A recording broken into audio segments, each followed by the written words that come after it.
What's up, everybody? It's your boy back with another reaction video, and I'll be reacting to three disturbing, true babysitting horror stories. I never had like a babysitter. Like I come from the era where make sure things still record. Uh, I come from the era where you know parents, if they trusted you, they're like, or they you know like my dad, threatened you, beating your ass, uh, they could leave you by yourself. There were times where I was in the house by myself.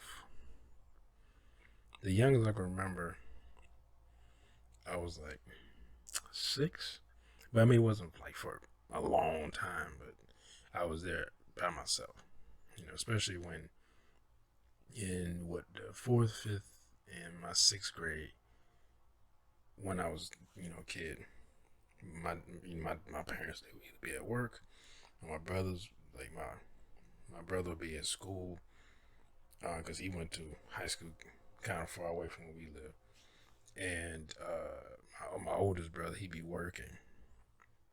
So it was a lot of time when I get, because my school was like right behind where we lived, so I would just walk from where I was at. And even when I went to sixth grade, that school was probably about 3, 4 miles away.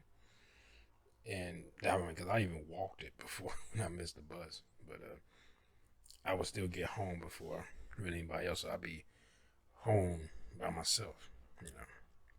But I was, and my dad was just like, "Don't open this door for nobody."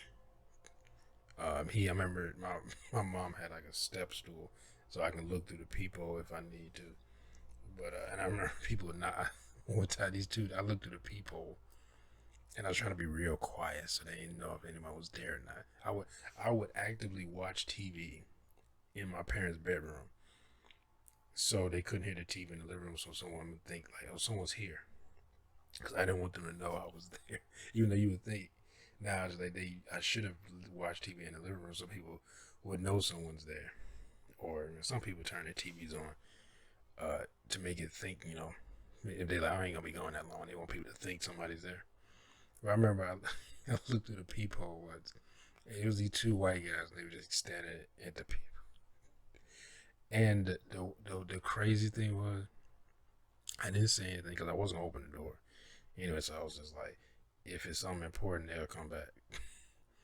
And the craziest thing happened. I like, when I looked at the people, I looked away, and I was just like, I don't know why I was like anxious, because I remember the doors on those apartments were thick as fuck.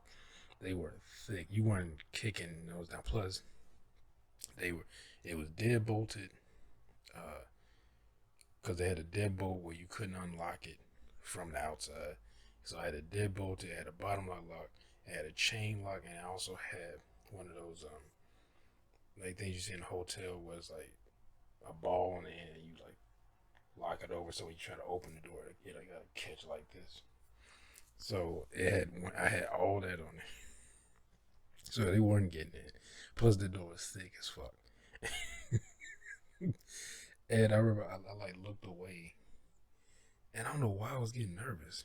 And I looked back in the peephole, and it was just like an eye, like on the peephole like that. And I almost fell off that. I almost fell off this stepping stool, trying to catch my balance. And I like tried not to hit the door. I was like, I hit my fingers on the door, and then I could hear one of the guys say, he said, "What was the apartment number again?" And they were looking for a apartment. And I said, "That number's not even in this building." When he said it, and he's like, "This ain't the right apartment." And I was like, "Oh shit!"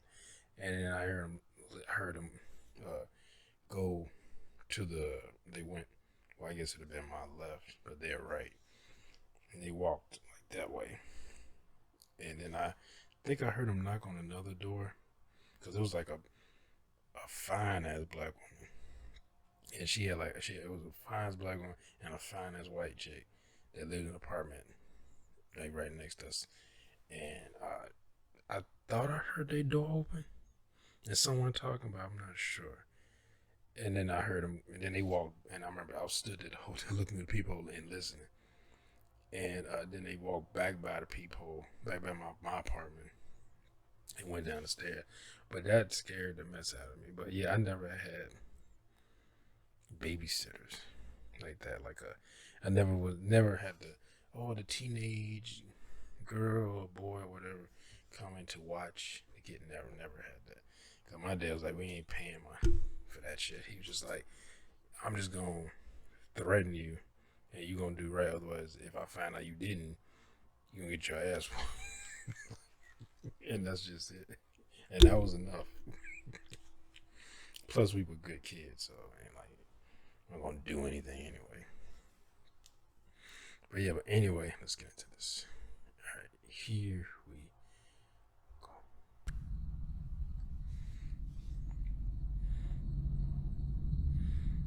I wonder if these are gonna be like the babysitters like crazy, or it's gonna be like someone's fucking with the babysitter.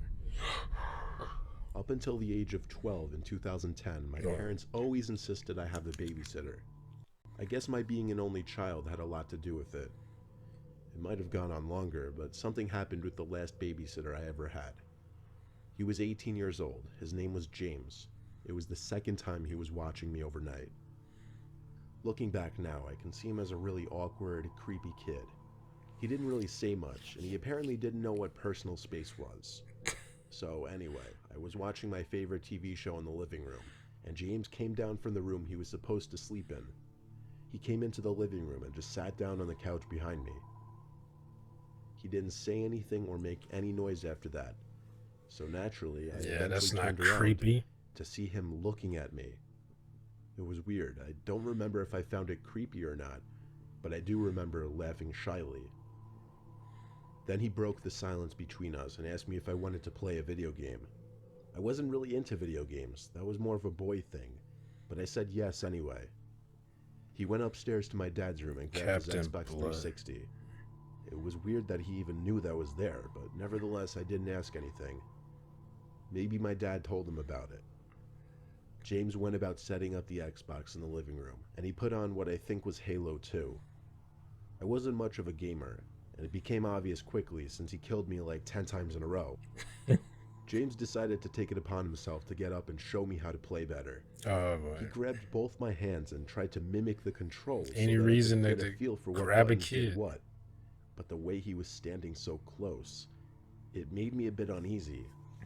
His body was literally leaning against mine as his hands held mine while I held the controller. This went on for some time before I shyly said I don't like this game and wanted to stop. He looked upset and then said okay as he sat back down on the couch and continued to play on his own. I went upstairs to my room to watch TV, and at some point I fell asleep with the TV on. I know because I woke up to the glaring light of the TV in my dark room. As soon as I sat up, the springs in my mattress made a crunching noise. But underneath that sound, I could swear I heard a shuffling noise come from somewhere in my room. These noises. I wanted to call for James because I was scared, but I didn't want to make too much noise. It is noise. James. All I did was look around my room as I sat up in my bed, afraid I was going to find someone. Then my eyes stopped on the closet door, which was half open.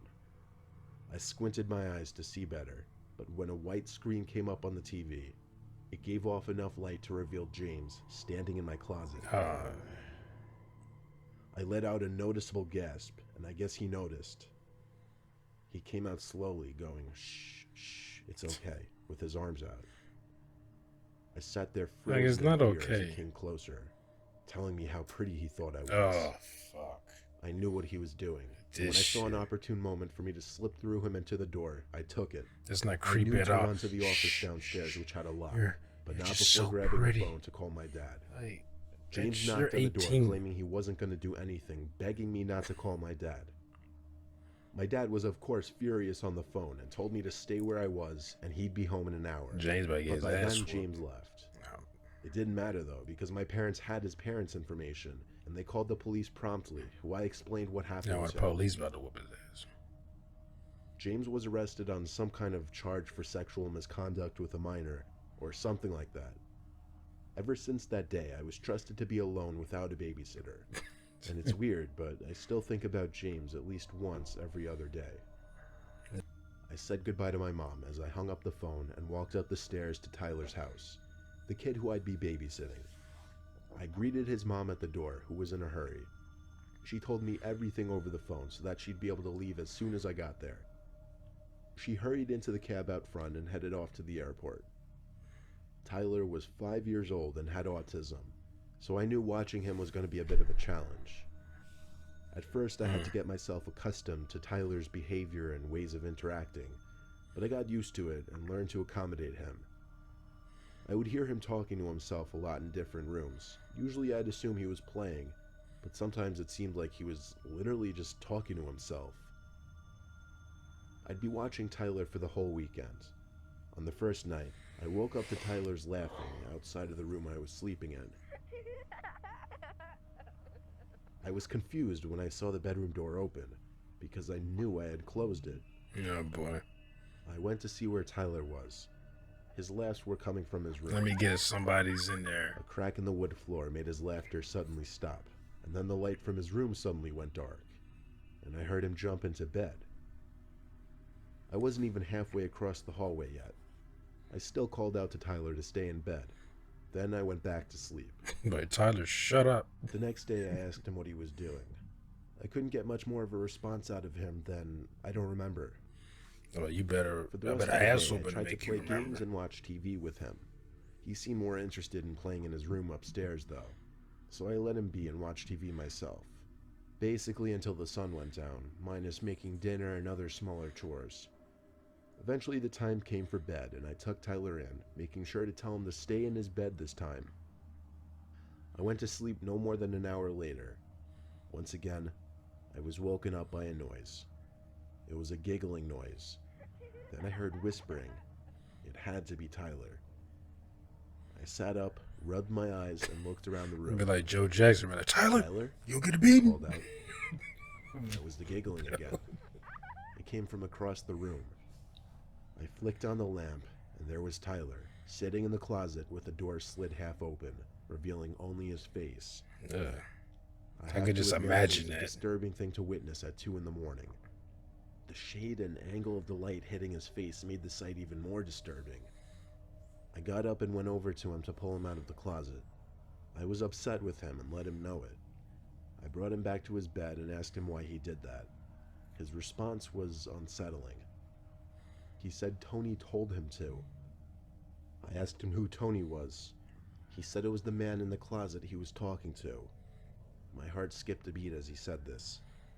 Still, I knew it was just his wild imagination. Oh going yeah, off 'cause I with guess him. you in the closet, so there's no Tony in the I closet. told him to stay in bed for real this time, or there would be consequences. I went back to my Beat your guest room ass. and shut the door. As I laid in bed, I thought about what Tyler said, about the man in the closet. Why would he say that? I lay on my side and for the longest time tried my best to clear my head and just go to sleep. But there was a sudden sound of something hitting the closet door, almost like a knee or something. It was definitely not the sound of an object falling or hitting the door. I called out Tyler's name, hoping it was just him playing games again. No answers. So now I called out Tyler louder, loud enough for him to hear me across the hall and in his room. He called back yes down the hall. At that moment, I basically jumped out of bed Oh, and is ran to Tyler's it a? room to get him out of his bed. It's a knee in the I closet. carried him Her to a room. bathroom where we hid while I called the cops. I stayed on the line with the 911 operator, only whispering occasionally that we were still okay to the operator, until the cops finally banged on the door downstairs. I heard them open the front door, which was weird. It should have been locked. They shouted police, to which I responded to by running with Tyler in my arms to the living room. The rest of the story is history. The intruder in the closet who was talking to Tyler walked out the front door, and by the next day, that was the end of me and that family. I don't know whatever happened after That was the end of that but I shit. hope that whoever was in that closet never returned to that house.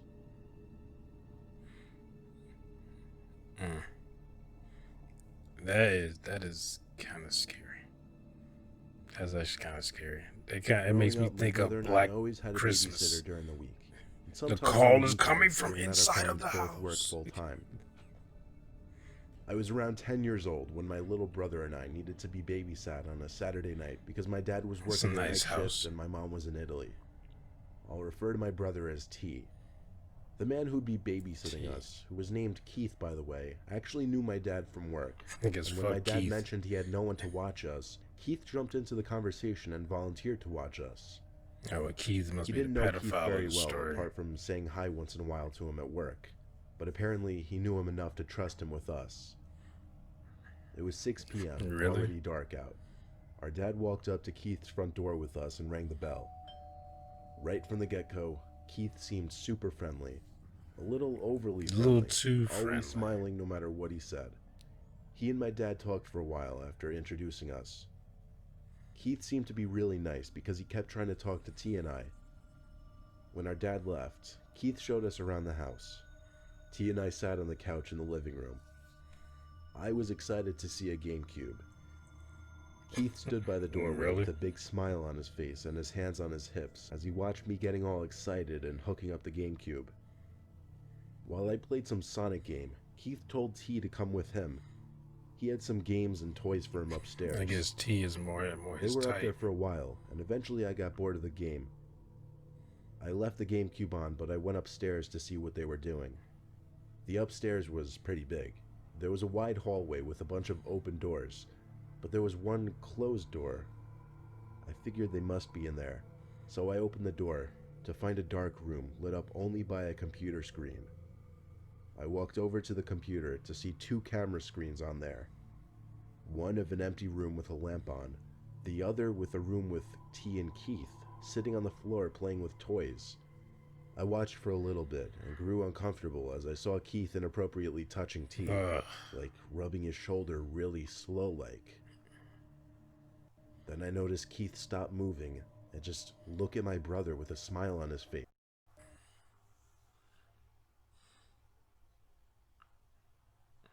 At each other for so long. I could see Keith's mouth moving, so he must have been saying something. I clicked around on the screen to see if he looked up at the camera with terrifyingly wide eyes. Oh boy. Let me guess, he gonna hear the zoom.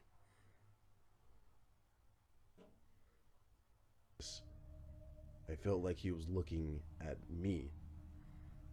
I hurriedly left the room and shut the door, casually walking down the hall calling T's name. Keith came storming out of the room down the hall and looked at me with a face a hell of a lot creepier than his smile. He asked in a firm, deep voice if I went into his room. My heart was racing as I said no. I could even feel the shake in my voice. He stormed down the hall and You opened want his my bedroom pedal door room? with a certain aggression. I ran to the room T was in and I told him we should leave. He responded saying, "He's creepy." That was the icing on the cake. I told him to follow me as I grabbed him by the arm. As we were heading down the stairs, we heard Keith scream, "Yes, you did." It came from his bedroom. Then he screamed that I went through his closet too, which I did not. We ran for it. He screamed something else as we ran through the front door to the outside.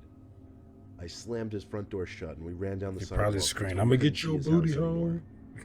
The man was completely insane. Even my 6-year-old brother got bad vibes from him. I asked him if Keith touched him anywhere besides his shoulder. He didn't say anything though. All he did was shrug his shoulders in response. No, I was afraid to think about what that meant. yeah, that's. We were luckily near a friend's house, so we rang the bell and asked my friend's mom to use their phone.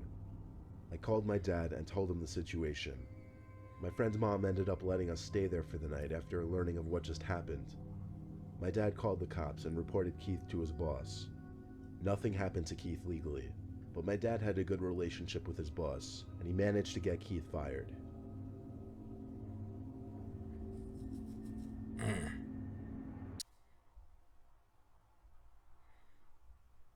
That is disgusting. When you just, fuck with kids like that. Like little kids that have no understanding of anything. And you just take advantage of that. Like, what the fuck?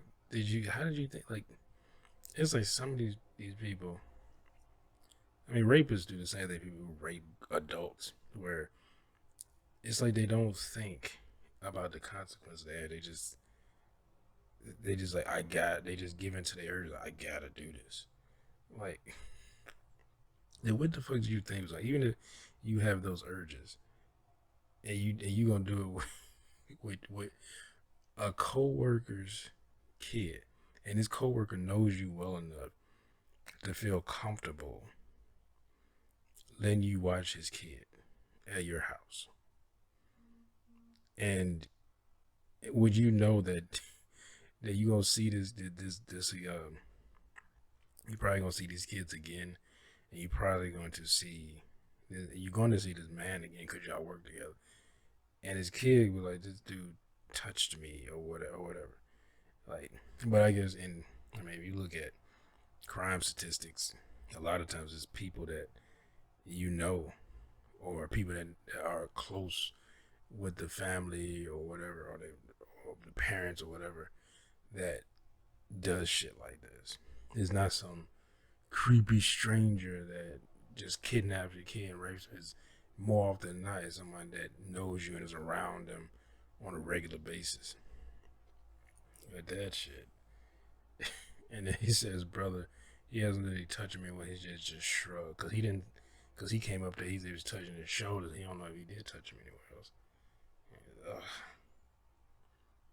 Because the kid's confused now. He's like, I don't know what, like, what is, like, what? He's a kid. He can't really, I don't remember how old he said he was, but it seemed like he was very young. He can't register or understand, what is happening or what happened or why it happened. You don't, yeah, he just feels like it's creepy. He's like, it's creepy. That guy's creepy. Like, he knows something isn't right, but he doesn't understand why it's not right, basically. Yeah. Oh man, I hate that shit. That shit like that. I think I've talked about this before. I didn't like it. Wasn't of course like I said. Well, I never was babysitted like that. I went to when I was really young. I was in a daycare, so or not even daycare, like preschool, because I actually had to do actually like learn shit. You weren't just sitting there doing nothing. But I remember it was either I think my fourth grade. When I was in fourth grade, my math teacher did some shit like that. But she did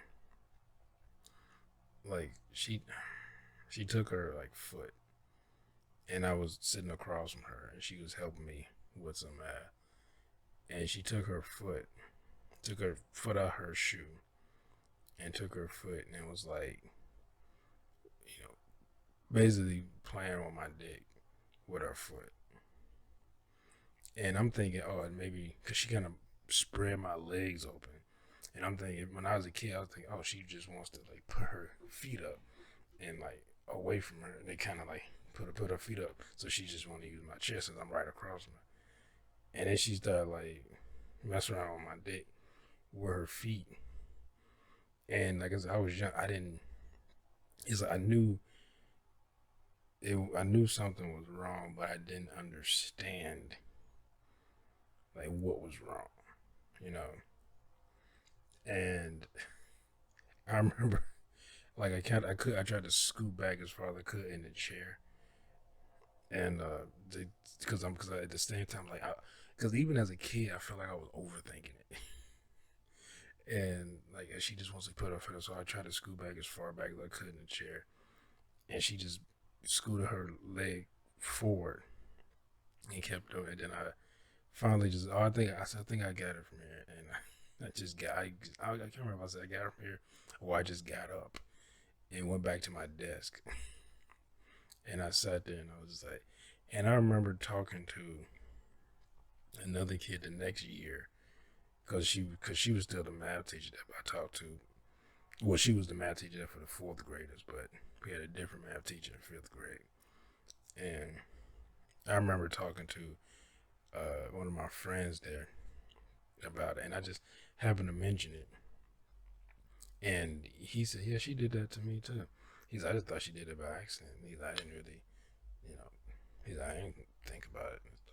I was like, and I was like, and then we both, I remember we both just like, "Yeah, she did that by accident." But I distinctly remember, and I didn't want to, really say anything because I felt like I would get in trouble or no one would believe me and stuff like that. So, because I remember when she was doing it, she had a like a pen in her mouth, and she was doing she like licking and shit and like looking at me in this like really sensual way. But as a kid, I'm like, it's funny because I thought of like movies and shit, and then look, and it made me think of that when you see people do that in movies, and you like they giving you the kind of like the fuck me eyes, and but like I said, I was just thinking, oh, that's not. And even like as a kid, that's not that. I'm overthinking it. That's not what she's doing, you know. But like I said, I still felt uncomfortable, so I got up. But yeah, I didn't say anything. Also, I felt like because that was a pretty much all white school, and I already had gotten in trouble. Like I talked about kids bullying me, and of course they only see when I finally like let that shit build up and I finally fight back, I get in trouble because they only see me hitting them or pushing them away from me or yelling at them, and they only see me. They see me doing it, so then it looks like I'm the one with the problem, So, but I mean, even I remember I seen teachers who saw students bully me or other like minorities there. They wouldn't say anything. All the teachers were white. They wouldn't say anything. Now I remember my science teacher. She didn't tolerate that shit. I liked her. That might be why. Like I always liked science. That was always one of my favorite subjects throughout high school. Do it from there and all school. Even in when I went to college, I took like biology and chemistry and shit like that. And she didn't tolerate that. Like she was an old woman. She was in her 60s then, and this was in the 90s. But yeah, like you gotta be mindful and careful who you leave your kids around. Now, what was that? The second story where they said, "Well, the parent was like, well, I think you're old enough to just stay by yourself. I can't leave you with somebody because they might rape you or something. So I'll leave you by yourself." But like I said, I'll stay by myself. You know, I mean, like I said, it was never. I think the longest I was by myself when I was really like prior to the age of 10 or even like 9, prior to like the age of 9, what might have been 4 or 5 hours at the longest, you know. But other than that, like I was, but like I said, my dad, it was pretty much threats of violence. if you if you did anything, like I didn't do anything. Like I was like, I thought about doing something. I was like, you know what? I ain't gonna do that because if I break something or something happen, I'm gonna get my ass kicked. So it was just better just to not do it. I was like, why risk it? Why risk getting my ass whooped? And my dad, he gave epic ass whooping. Like it wasn't like a just smack your legs. It's like nah, them ass whooping, them some ass whoopings like an adult would probably give to someone who's like 13, 14. But think about it as a person who's like 8, 9, I mean 8, 7 to 6 years old and younger. That cracking us my bones. You know. But anyway, I hope you enjoyed my reaction. And if you did, make sure to hit that thumbs up button down below. Make sure to subscribe if you're new here. Hit that bell. You won't be notified when I upload new videos. comment down below, share this video. Also, I don't remember if I said it, but I will have this video, the link to this video in the description down below if it's still up on YouTube. Because I watched something, not recently, but a while ago. But I didn't put it was like a while ago. I just had me going through some of my old videos. And I was like, oh, I didn't put a link in the description to the video. And I went to go do it. Because I saw it because the video came up. Like more people have been watching it. And I was going to put a link in the video, and the video's not up anymore. I don't remember what it is, but the video's not on YouTube anymore. Like, it's not even, like, I go to their page, it's not even like, oh, this was blocked or something like that. It's just gone. So either YouTube deleted or, the person who runs that channel deleted it. But I was like, oh, well, I guess I ain't putting that link in. But yeah, link to this, I'm sure this will still be up, but link in the description down below for this video. So I'll see y'all next time. Peace.